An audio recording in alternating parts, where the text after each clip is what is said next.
place? Almost. What do you mean, almost? I have spoken with Montreal. The broadcast satellites are ours when we need them. A few weeks of discomfort, and the public will be primed for our recall. And the clinics?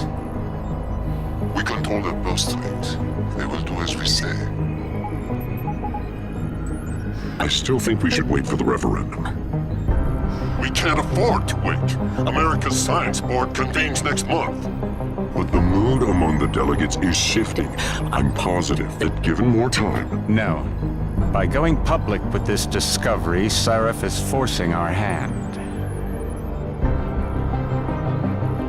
The world will not change overnight just because David Sarif wills it. Besides, we can do nothing until our biochip is ready. I thought you said you were close. Finding the correct nerve interface has proven more challenging than anticipated. Fortunately, thanks to David, I now know where to look.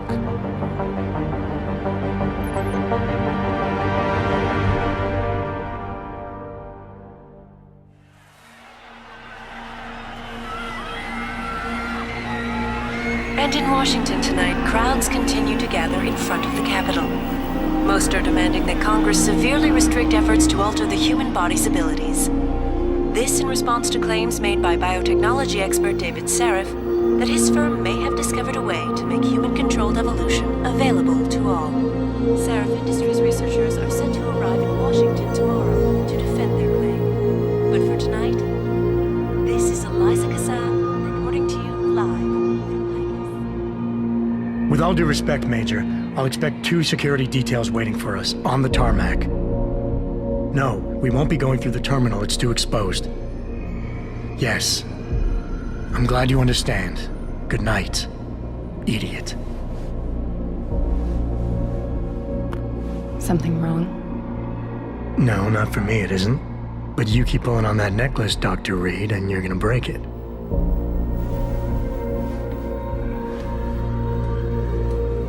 Come on, Meg. You've defended your research before. That was different. Then it was all just theories. But this discovery, Adam, it's big. Kepler big. Rosetta Stone big. So, what's the problem? They'll want to know how I found it. Megan, we're leaving for DC and... Adam, you're there. Good, good. You need something, boss? Yeah, I want to go over your security plans for Washington before we leave. You and your team ready to go, Megan?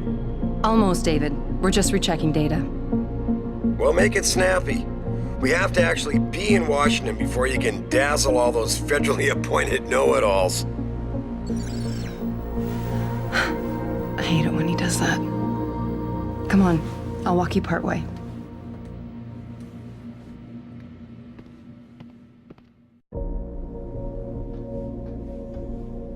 Patient X. That's nothing, Adam. Just some of the research. Look, we really have to go.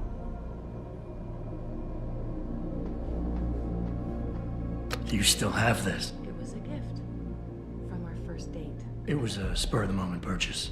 A joke. Well, it worked, because I forgave you for picking me up in one of those. Be careful with that. It's a first edition.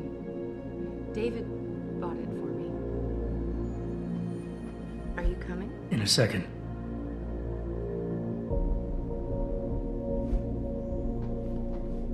Wow, how long ago was this taken? In grad school. Before I met you. Back when you were hobnobbing with the rich and famous, I see. I wonder if Mr. Darrow remembers you. God, I hope not. You know, you really should get in the habit of locking your computer, Meg. I know. Frank gets on me about it, too. Hey! Stop reading my emails. David's waiting, Adam. We shouldn't keep him.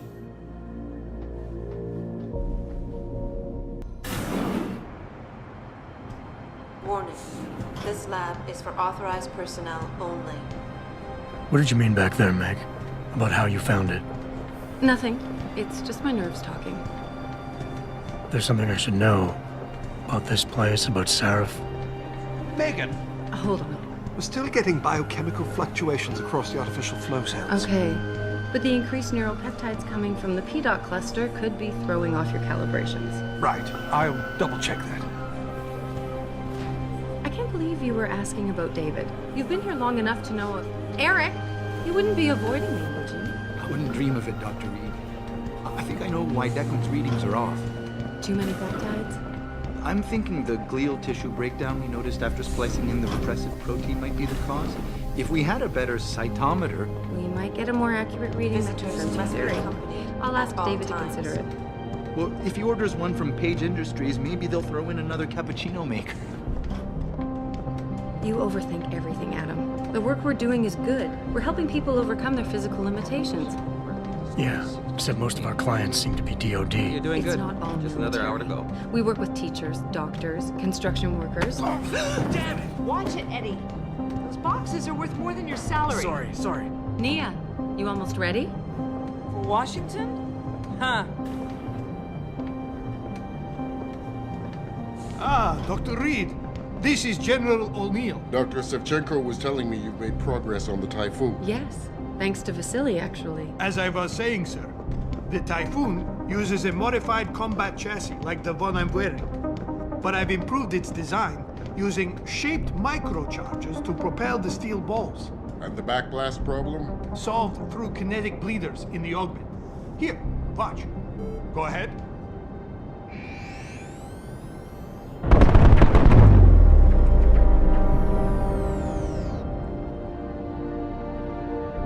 Impressive. How soon till it's ready? I'm afraid I have to run, but Vasily has all the details, General. Of course. We still have some work to do to improve the Typhoon. You're right. The teacher would just love having one of those things. You're missing the point. Defense contracts keep us afloat, but neural augmentations that make you think faster, react quicker, they can really improve a life. Everybody's lives. David's talked about it for years. Yeah, he is a talker. He's a good man. Admit it, Adam. A part of you likes him. I like everyone, Dr. Reed. Yeah, right.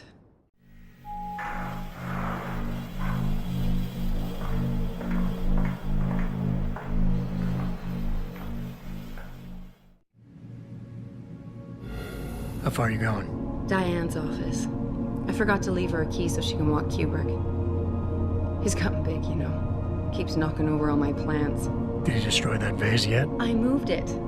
And I fenced in the yard. Like you always said you were going to. Yeah, never got around to that. Sorry. Me too. About a lot of things. Adam, there's something Good evening. Pritchard. So, are we all ready for the trip? There's Farida. I'd better hurry. See you at the helipad, Adam. Sure. Did I interrupt something, Jensen? You fixed that firewall yet? You don't fix an entire firewall. You find the loophole and plug it. Then did you plug it? Yes, I did. Want to know how? Oh, wait, I forgot. Ex-cop. I doubt you'd understand. Ex-SWAT, and you'd be surprised. Sarif has to see you too. Athena. She wants me to show her how to track our scientist-implanted locator devices. In case your security plans in Washington don't measure up. They will. Gentlemen, how wonderful to see you both. Go right in, Adam. He's waiting. This is the newest in encrypted GPL trackers, Athena. It transmits data to our dedicated satellites every 10 feet. I don't care what it takes. I want you, Darrow, in Washington, by my side. The man doesn't jump for anyone. He's a Nobel Prize winner. Senators love this guy, Lyle. The hearings will go much smoother with him there. Big day for us tomorrow. Everything in place? Yes, sir. Capitol Police will escort us to the Hill, and then Federal Protection Services takes over. Good, good. How's our girl holding up? She's nervous. All she has to do is show him her research. She explain it to you? Not really into the whole science thing, boss. It's incredible. All those purists out there accusing us of tampering with the natural order, when all Megan's done is figure out how to unlock the potential that exists within our own DNA. It's safer and easier than anything you, Darrow, ever did. Environmental malfunction. Laboratory subsection 6. All lab chiefs, please report in. We better not take any chances. Not tonight. Use my elevator to get down there. You know the code? Yeah, 0451. Let me know what you find. Athena, get someone to shut off the damn racket. Yes, sir.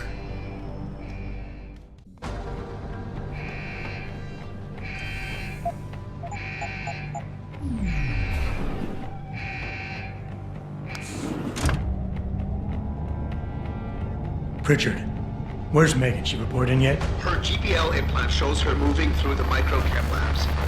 I think she's running. Damn it. Must have been a serious equipment failure. Can you get eyes on her? I'm trying, but the intellicams aren't responding. There's interference coming from somewhere. Find out what's happening, Jensen.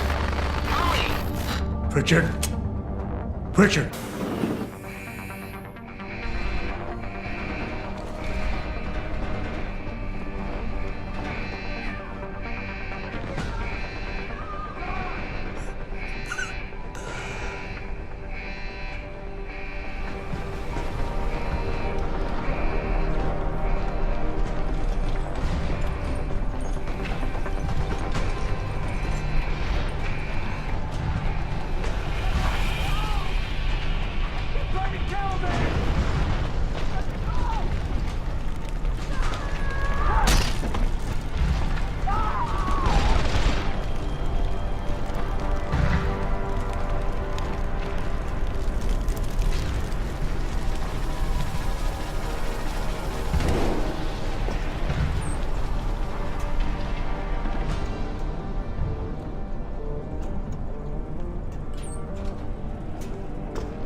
We need to repair that artery.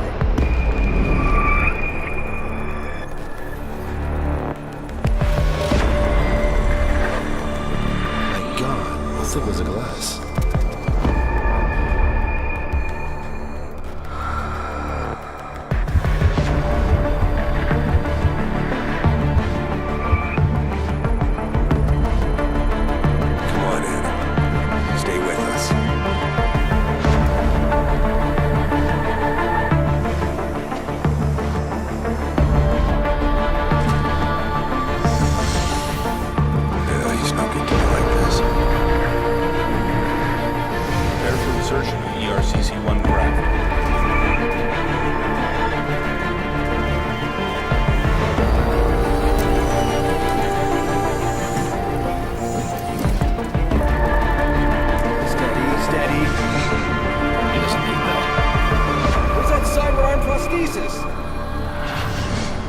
I love you. Haven't you lost enough people today? I'm sorry. We're seconds away.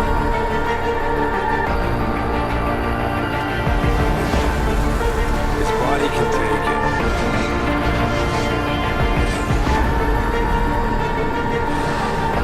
Miraculous.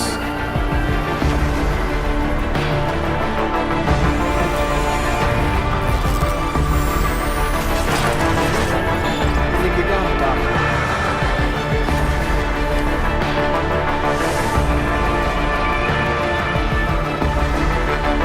Give him the info link. Fine. Give me the telecom package.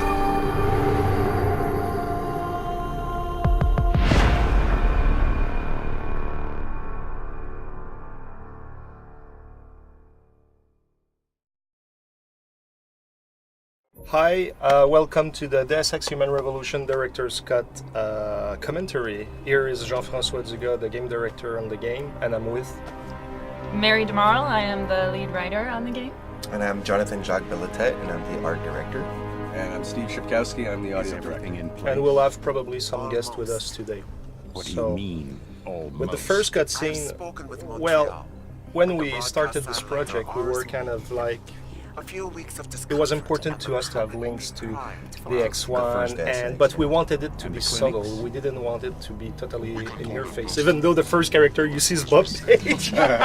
but you're not supposed to know that. We wanted it to be subtle, so the first thing we did was to do just that. But what is strange, even with the die-hard fans, when they saw it for the first time, most of them didn't recognize him, even though we tracked back the real actor. Yeah, we went out of our way to find the real actor. We thought it was important to keep the continuity and to use him, and we thought the hardcore fans would really like it. And I think the plan was to keep the guy really in the shadows. Yeah. And I remember I was with Dominique Demers, the lighting guy. I was darker, let's put it darker, and it was all constantly a debate of how much of his face we should see or not. And that was fun. Yeah, so now it's the cutscene where we're introducing Adam Jensen. Actually, this TV news is probably the only TV news that has some animated 3D in it, which was the original plan with those TV news. But as we figured out the scope of what we had to produce, and we had so much to do, and with all the other cutscenes and stuff, we quickly realized that we wouldn't be able to. We wanted them all to be 3D. I know that when I was writing it, I wanted it to be like, first you wouldn't even know you were watching the news, you were actually seeing like the stuff going on at the Capitol building, and then slowly you realize, oh, it's news. But what we kind of envision doesn't always work. Good night. Yeah. And then with Megan and her necklace, that was another very important part for us, because from a story perspective, we wanted to establish something that was a part of her, something that made her human, and that would have on this relevance, because eventually we had all these plans that like you might find it in the FEMA facility where she'd been taken and stuff. So it was a very important thing, but I think that we didn't necessarily communicate that. No, this is one of the few little times that me and you didn't talk or something about it, because usually things went pretty well in terms of what you wanted and what I wanted. But yeah, so at one point it was like, we had her design down and everything. Megan was pretty much finished in terms of what she would look like. And I think it was either you or JF, he came up and was like, where's her necklace? I'm like, what necklace? She's supposed to have a pearl necklace. I'm like, really? And I'm like, the whole thing's done. She has this big collar and she's all zipped up, and I'm like, where am I gonna put it? It's like, well, just put it over her clothes. I'm like, you don't put a necklace over her clothes. But we ended up doing it, which I think looks I personally think it looks tacky, but it's fine. I mean, it works. It works in the sense that it did the purpose that it had to do. So now we're in Megan's room. Yeah, this is Megan's office. Obviously, pretty much the first in-game part of the entire game. This was a pretty important room for us, because since the clutter is really important in the game, we wanted to make sure that it was there straight from the get-go. So this is one of the really, really good rooms in the entire game, where it's extremely cluttered. That pillar of the art direction was quite well executed. And the Cyber Renaissance is, you can already feel it. You can really start feeling it and all that. It's not the biggest one. It's not, for Cyber Renaissance, it's not the biggest one, but definitely for the clutter, it's one of the good ones. Now, I have no idea why everybody's so messy in this game, though, and that nobody cleans or puts their stuff in order, but it doesn't really matter anyway. When the end of the world is coming, you That's have true. other priorities. That's right? true. Yeah. Like living your life. Like living your life and leaving pieces of paper everywhere and stuff like that. They probably don't even know what paper is anymore anyway, because they're in their phones and stuff. That's why the paper is all over around. They're like, we don't know this. We don't know what that is. Now if we look at Megan, like, her idle stance is quite awesome, right? I've always hated that. I've a always sexy hated kitten that who wants when to you go to turn the and bathroom. look. Exactly, and I've always hated that. And quite frankly, when I play the game, I like to explore and find the different items, even though I know where everything is. So I purposely don't look at her the entire time. Yeah, I think it's almost borderline sexist, really, just the way she's standing there. I think it's out of character. It's out of character, but it's also like, totally it's a woman character. waiting for a man, and she's like, like, it's just, I don't know. Yeah. But, sometimes we know it, but we realize it too late. Yeah, exactly. And in this room too, we, like Mary alluded to, we had several pieces of information that actually were kind of selling in advance a little bit the conspiracy and the story twist and everything. And actually, that was a huge debate among the team, among the people in the team, whether we should hide those how obvious should they be? Do they be obvious or not? Yeah. Should it be like? And in fact, I think the achievement you get for getting all of them is old school gamer or something like that. Because we really? I didn't even know we were that thinking achievement. that It's the we were point and thinking click that kind it's of, like the point and click mentality because it's really It's something that's up to you to decide. It's the and King find. Quest achievement. Yeah. But for me, it was really important that we hide them, but some thought it was maybe too hardcore, and we went into, okay, when you get close, you have now the icon that you can press, so now you get the information about you need that. So I think it was kind of a fair ground. Yeah. I agree.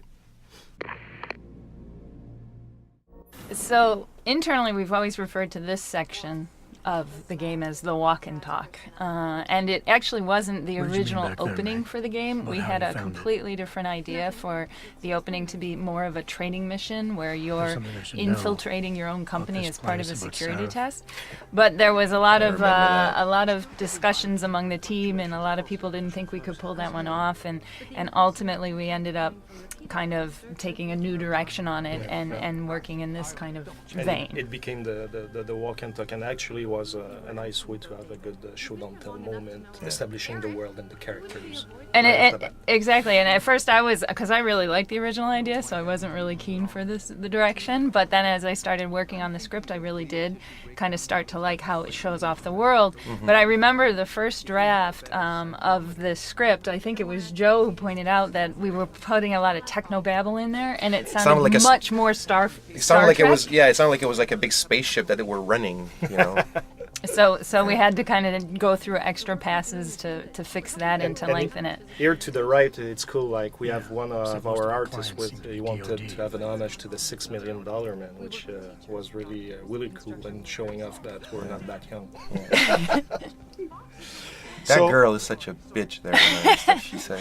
Well, we had to establish all their characters right off the bat as fast as we could. And it was another nice addition about having the VersaLife logo. And Yes, and the arm. I remember a lot of discussions about this arm because it plays a very important part later in the game, and we really needed to showcase it. And that's why he has one sleeve and on the other side doesn't have anything. And I remember also with the artist thinking about what the arm should look like because it needed to be recognizable for when Tongue would have it, but at the same time we didn't want it to be like, I don't know, just like purple or something, you know what I mean? It needed a subtlety and at the same time something that you would remember. That's true.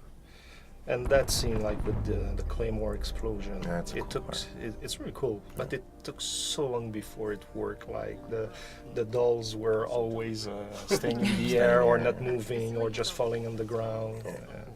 It takes time. Yeah. Pleasures And of physics. if I remember correctly, they're going to get in the elevator now. And there was, I think, a lot of technical issues, first of all, with the elevator. But one of the things that we also wanted to do was we wanted to kind of focus. As they get into the elevator, you'll see suddenly we get the camera shot. And we kind of wanted to have this theme running through the game that this is Eliza who is controlling the cameras and watching Jensen all the way from the start. Spying. And spying on you. So here, this was a good moment, and my one regret was it was such a great idea, and I think the cinematic director brought it up, but then just unfortunately never carried it through with many of the rest of it. How far are you going? Yeah, it was a very good idea that we ended up not really carrying through. Well, you know, we got so when much you've got to a do. project this big, Now they talk about the dog, right? The famous Oh, that's dog, right, the dog. The dog was Adam's dog, yes. That was something when we were working on one of our earliest demos of the game, and we had to fill the world. One of the script writers said we should have this email about Adam's dog, and it should be dead. And I was, you know, at first my reaction to that was, oh, that's terrible, but as long as it's not a cat, it's okay. And dogs are fine. And they then can we die. were able to take that and carry it through much more. Now we get one of our favorite characters. Yeah, for Yes. sure. And Right, this for here, sure. like, what is really cool is that just like a real guy, he just looked very not too subtly Fix that to firewall yet? Megan's ass. And like Quick with- glance at her butt. Exactly, and I think fact it that adds he- yeah. authenticity to. Yeah, Well, the fact that he also did it in front of her ex-boyfriend. It and definitely everything. tells you a lot about the character right off the top. Like he hasn't even spoken a word yet, and just that action speaks volumes as to his relationship with Adam. Yeah. It's Andreas. Yes. Andreas Asperges. Asperges did. Yes. And actually it was quite fun because I think from a writing perspective we really wanted Pritchard to be this dick. And Andreas was so good, he'd come in and he would do this, and after every take he would finish it and go, God, I hate that guy. And now we hear the UNATCO theme. The UNATCO Yeah, theme. I really thought when I heard what Mike had done, there was a chance right there to kind of bring a little homage to the UNATCO theme, and we felt like this was sort of our new UNATCO, and we wanted to just give a little nod to it, and I found it was a great way to showcase into the beautiful room that John and his team designed here. Yeah, no, and it worked really well because we just past that point now. But when we first walk into the corridor that leads into David's office, is really one of my favorite parts of the game. Just the way you crescendo with the music at that point, and this is one of my favorite rooms in the game as well. And just everything just culminates together, and it's just like it's very emotional. it's so emotional. It's really strong. Yeah. I think for the story, but also for what we try to put together as a team, it's all there, and I think it's very emotional for us as well, just as a in relation to the project, you know. Right, absolutely. Environmental malfunction. So now, if you look at the sky by the window and everything, like one of the early version, like the sky was filled with so many aircrafts that it felt like little it was flying cars, yeah, whatever it felt like it was Coruscant on Insta Towers, and we were like, no, okay, it's in 2027, but it's still the normal world. Well, the thing is that they're not even flying cars. There's no flying cars in our game. In the world that we created, there was supposed to be choppers or personal airplanes or private jets or whatever. But it's even now I think there's too much.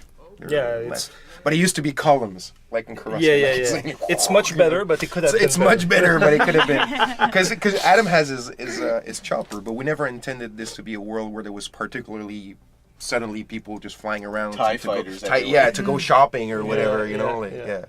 And then on the Serif's desk, there's the chessboard. Yeah, the chessboard is pretty funny because I had a thing with one of the guys at Square Enix in LA where he gave me this really great idea once. He wanted the chessboard, the pieces to be placed as the winning move of Kasparov against Big Blue. And or was it? Yeah, Kasparov. I was about to say Bobby Fischer, but no, it was Kasparov.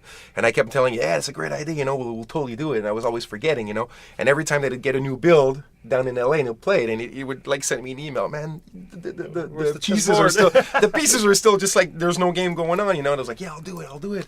And I just kept forgetting, and then we ended up not doing. But it was a great idea because I'm sure with the kind of fans that we have, they totally would have picked it up that it's the last move. Yeah. And now, as if you go to the elevator, now there's the code, like in the pure tradition of Looking Glass and Ion Storm games. Yeah, I mean, 451 has been in all of their games. A reference to Ray Bradbury, one of my favorite authors. May he rest in peace. And so we knew it had to be the first code in the game. Right. And one of the funny things was that actually when we were creating again the demo, I think it was for E3, which happens much later in the game, one of the level designers, without even thinking it, put in the code 0415. He switched the numbers. Yeah, he switched the numbers, and everybody was like, is that supposed to be? Is that? No, it was for getting into Constack office. In the Hive. Okay. So, but we just knew we had to get that in for the first code. Yeah. And it was funny because I had a flight once while we were making the game. I don't know, I was flying where, probably for some marketing, whatever, something. And I'm in the plane, I'm looking at my flight number, and it's 0451, and I'm like, no, and I took a picture, and I actually tweeted it first, and then people were like, no way, and then I'm like, yeah, and I took a picture and I posted, and people were like, my God, it's a premonition. It's like, walk out of that plane, it's gonna crash or something. On a remote island.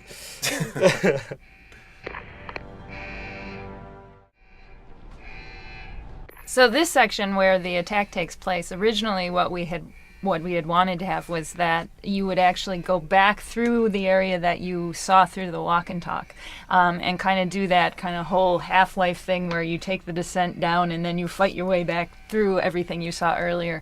But apparently remind me again, JF, I think the original walk and talk was not designed. No, the level? The layout was built in such a way that it was just made to be controlled, not to have a player have total freedom. I mean, we would have had to change it a lot to make it gameplay kind of acceptable, and then we wouldn't have recognized it as the walk and talk. Because even there are some places we didn't put collisions or exactly. Anything. So in that sense, then we had to kind of refigure a bit of the story in terms of. Actually, it came in better for us because then when you come later into Serif Industries and you see the signs, you see parts that are under construction, and it's because it's where Megan went to in the elevator ride. So it ended up working out pretty good for us. True.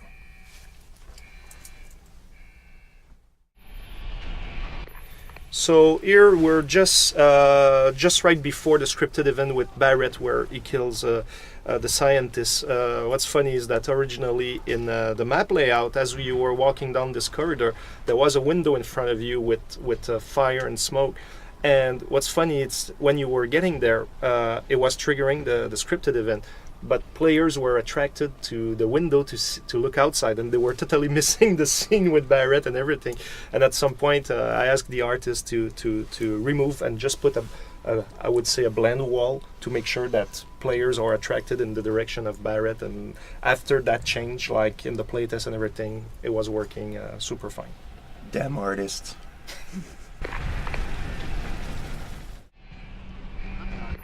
So here in this room we see for the first time the two Black Ops killing a scientist that he falls off the guards and everything, and that has been a crazy ride just to get this thing working. We were on the verge of cutting it because it was really hard to have those scripted events working with the environment and with the physics and everything. It has been a nightmare, and I fought until the last minute to make sure that we get this in, and finally it worked. It worked really well. It was. I don't think most people realize, most gamers, how hard it is just to put things like this. I mean, depending on the engine that's being used, but how hard it can be to have those scripted events going. It's just one guy being pushed over, railings, but it's especially when you don't have the tools, and if you don't have the tools. And on the audio side, we worked really hard. Like for me, it was a huge thing to try and really sense the show don't tell of the terrorist attack happening. So like as you're walking and you're coming across dead bodies and that, I thought it would be cool if we could hear the sort of the violence and the killings and all that before you see it, and then when you'd come around the corner you'd see the bodies laying there and it would kind of put it in context. It didn't come out as hot and sexy as I hoped and wanted, but it came out really cool, and again there was certain limitations we had to deal with that was behind it, but the team came together and pulled out something that was really close to what we wanted. Mm-hmm. Yeah, so here we're just before the corner where Fedorova is introduced and she kills some guards. That was a lot of work and everything, but that sequence came quite late during the development, and we realized too late that it wasn't working because we foreshadow it with the two guards being killed at the other end of the corridor, and we thought players would be attracted and see what's lurking beyond the corner. But actually what happened is that most players were scared and they were just taking cover and waiting. Yeah, because they just saw people like getting gunned down and everything. So obviously your first reflex, is just to kind of hide or whatever. And then when they were getting on the corner, when they realized nothing was happening, the door was already open. The scientist on the other side of the door was already killed. So like it was and most players it was like that, and we were like, oh no. And they never got to see Fedorova, and it was so important to try and set her up. And I remember that first animation that they had. Yeah, it was a little outside of what we wanted, I think, Fedorova to be, because she it's a bit of a clumsy sort of scene how it came together, and she sort of dematerializes and then materializes on the other side of the door, and we even thought, like, to try and help that, we put in the sound. If you listen, you can hear like almost the footsteps in the vent of like her traveling to the other side, but then she'd kill the scientist and she'd look at the players and do this kind of almost like Betty Boop sort of like blowing you a kiss. And we're sort of like, it's not really working and for us. And I think everybody was kind of like, that's not this killer, this silent killer. No. That's certainly not what she's like. But in the end, it came out pretty well when you have the opportunity to see it, right? Yeah, but they changed the animation. We changed it. That's what I'm saying. Yeah. But we had to see it for a long time. It really bothered me. Yeah, I gave up at one point. I thought, this is it. This is what's going to stay. And I think every single one of us went to the animation team and said, you have to change it. You have to change it. But now she just hops over the fence now, right? That's what absolutely. That's and the other problem we had was with the visuals, because she was jumping through the roof air vent, but the hole was so small, like, how can you fit in that? It makes no sense. It needs to be at least three times bigger. Twice as big. What is this, an air vent for ants? But it sounds, did we make it bigger in the end? Yes. Yeah, and we made it a bit bigger. A tiny bit. Tiny bit, for more ants. So the goal of this cutscene was really to surprise the player and get him. And I've always hated that shot of Megan because it makes it look like, what the heck is she doing while this terrorist attack is going on? It's supposed to be, is she a part of it? Whatever. She should have been cowering in fear. But for the most part, I think this cutscene did a pretty good job of conveying the horror of what happens to Adam in this scene. Yeah. I remember feeling bad for him. Yeah. It's almost gruesome. And you can really understand all those arguments. That I really hated. I really don't like the green acid. It's like so like Saturday morning cartoons. Like, look, it's all green. Like Ghostbusters. Yeah. And here Namir is going to come to us, and originally it was supposed to be in gameplay, and actually we had move the camera and everything. Yeah, we had a working prototype, but hey. So yeah, with the opening credits, actually it seems like people really liked it. Our original inspiration was to kind of the James Bond movies, the $6 Million Men trying to to showcase this augmented character and everything, but we wanted it to be really stylish, really like a James Bond movie. Sometimes they go beyond, they go in the abstract. It's very stylized. Exactly. Yeah. So it's actually more stylized than what we did. Stay with us. But no, it works really, really well. And I think Steve A, the sound, the track that's on it is just completely insane. By the way, that's a pig. Sorry, I cut you. But when we see the thing cutting the flesh, it's actually a real piece of pig that was bought. When I saw the visuals, I think I was really impressed. It looked really cool, and I thought it was going to be really important to sort of nail it with the right music tone, because I think something that wouldn't have worked as well might have undersold the power of the scene, but it was really powerful. When I put the music to it with the visuals, I was just kind of like, yeah, this couldn't work any better. Mike McCann, the composer, just really hit this one out of the park, and the reaction we got when people saw it and heard it, they loved it right away. Even I think Goldtooth, the people who produced the who actually put it together, they came back right away saying the music track is just selling this whole thing. It's like bringing it all together. It really was. And I remember the dialogue in this is so funny because the dialogue is so short and so simple, but you needed it to convey basically some of the hinting of what's going on with Sarah forcing the augmentations, but also we wanted it to sound like a real